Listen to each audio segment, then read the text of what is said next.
shu tog'larni ko'ryapsan mana.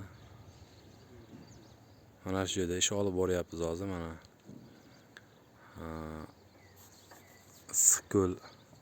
Issiqko'l oblastida Sho'lponota degan joyida. Bu taraf mana tog', bo'ldi tog'. Bu tarafga keladigan bo'lsak, ya'ni mana bu taraf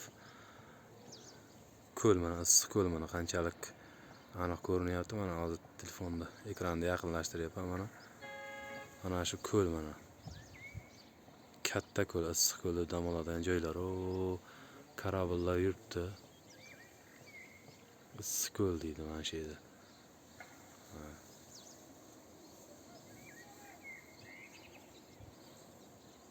Mana shu joyda. Mana hozir mana shu yerda 2 etajli mehmonxonani kelaklarni tortyapmiz.